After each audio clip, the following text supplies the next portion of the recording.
So you've heard about dropshipping a lot, maybe you've seen a couple videos, but you want to know, how is it actually possible that there's 19-year-olds in supercar rentals showing screenshots on their phone and posting money spreads on their story? And maybe you want to know how you can do that yourself. Lucky for you, I've mapped out exactly how you can get started dropshipping. No bullshit, just what you need to get started. Fundamentals, standard procedures, and some helpful resources. So first, what even is dropshipping? So let's say that you have a website and you want to sell products. So you list a product on your website for 20 bucks. You advertise that product, somebody buys it for $20, then you order the product directly from a Chinese supplier for $10 and you ship it to the customer, keeping the $10 profit. Now, let's say it cost you $5 to advertise it, then your real profit is more like $5. And if you do 100 of those orders a day, you're gonna have $500 profit per day. So now that you know what it is, let's go through the actual steps on how to get started. Step 1 is product research. Probably the most important step, because if you mess this step up, it doesn't matter how good your website is or how good your advertising is. No one's gonna buy a product that they don't wanna buy. So your product research is crucial. You wanna be good at finding good products. The best way to find good products is to see what other people are selling. That way you have the least amount of risk in testing products. There's a few different places that you can get clues on what's working for other people. The first place I would check is Facebook ad library. Facebook has a library of all the running advertisements on their platform.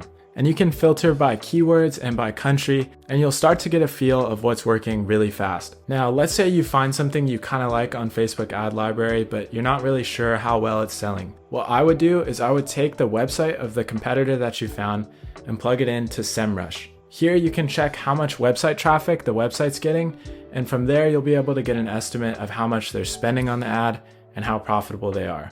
Now, if you want to get more advanced, you need to get a spy tool. There's all these softwares that spy on competitors, and they give you a more advanced tool to find winning products. My favorite one of these is called Winning Hunter. You can search by country, ad creation date, keyword. You can see who's scaling. You can even track stores to see how much profit certain stores are doing. You can save the ads, and there's just a ton more filters. So basically, once you piece all these puzzle pieces together, you can get a really good idea of what's working, and that's how you find a winning product. Now, you want to find as many of these as you can, and ideally, you should be doing product research every day, and you want to check what's new and fresh. If you're in May, you don't want to find a winning product from December. So once you're confident in your products, you can move on to the store building. We're going to be building the website with Shopify. Don't bother using anything else, because for e-commerce and for dropshipping, Shopify is king. If you want to try dropshipping, I have a link in the description of this video for Shopify. You're going to get your first 3 days free. For the website design, you want this to look clean and professional. You don't want to over design it, and you definitely don't want to under design it. Now, Shopify is super easy to use, but don't be fooled. You do want to put some work into the website to make sure that it looks good.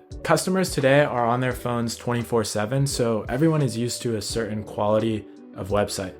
If you don't know what to do, basically model your store after your competitors that you found the products, and try to get your store to look close to that. I actually already made a full in-depth guide on how to build the perfect Shopify store, so go watch that if you want to have a high converting store. It's important you do this really good so you give yourself the best chance to test products. Now, when you're writing the description for your products on the website, do not just copy and paste your competitors, because you could get a DMCA notice, and that'll be the end of your dropshipping journey right there. Basically, what I like to do is I go to ChatGPT for ideas, and I just ask it to write a simple product description. It doesn't matter too much. What matters the most is that you have a product that resonates people at an offer that's too good to refuse. When you're looking for a supplier for your product, you probably want to check on AliExpress. Despite all the hate you might have seen on YouTube, AliExpress is still the best way to find products, especially when you're starting out for your suppliers. And then once you find something that's working, I would recommend moving on to a private supplier, but that's a little bit more advanced. You can connect your product to your store using an app like DSers. Once you've picked your product, built your website, and you have your product description, now it's time to move on to marketing, which is the main thing that you'll be doing when you're dropshipping. You're gonna have to choose an ad platform. You could try TikTok organic if you have no money, but honestly, I wouldn't even recommend starting dropshipping if you have no money at all. So choosing your ad platform kind of depends on your product and where you found it. Again, you can get a clue based on where your competitor's running ads. For most people, I would just recommend Facebook ads, and that includes Instagram too. the algorithm for ads is really good. And I'm pretty sure Facebook ads is like the most studied ad network. There's tons of great videos on YouTube teaching you Facebook ads, so I would start there. And then when it comes to making your ads, you can try video ads and you can try image ads. For video ads, what you can do is you can find a bunch of videos of your product on TikTok. You can kind of put them together inside a CapCut and run it as a video. And it's also definitely worth testing image ads. All you want is just a simple, clear image of your product, and you can kind of spice it up using Canva. Again, look towards your competitors to get ideas of what's working for them. And then for the actual structure of Facebook ads, you want to keep it super simple. Basically, you just want to have a CBO running at $50 a day, and that's all you have to do to test. And you should know if you have a winner or not by about $25 in ad spend. There's tons of more in-depth videos on Facebook ads, but I would highly recommend checking out my buddy, the Ecom Legends channel, as he knows exactly what he's doing and he's got some great videos on this.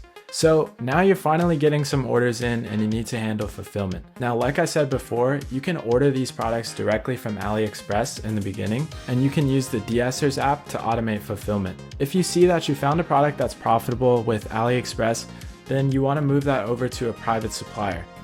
Basically what they're going to do is they're going to get your costs down and they're going to get your shipping time down. Once your store is doing consistent numbers with Facebook, then you should start looking into Google Ads to capture some of that remaining traffic. All right, guys, that's the super simple breakdown. I hope you got something out of this video. If you want to start dropshipping, there's a link in the description to sign up for Shopify. You'll get your first 3 days free. And if you want to see what happens if you run 3 dropshipping stores at the same time, click this video. Peace. And from there, you can create a $3,000 course and sell it to everyone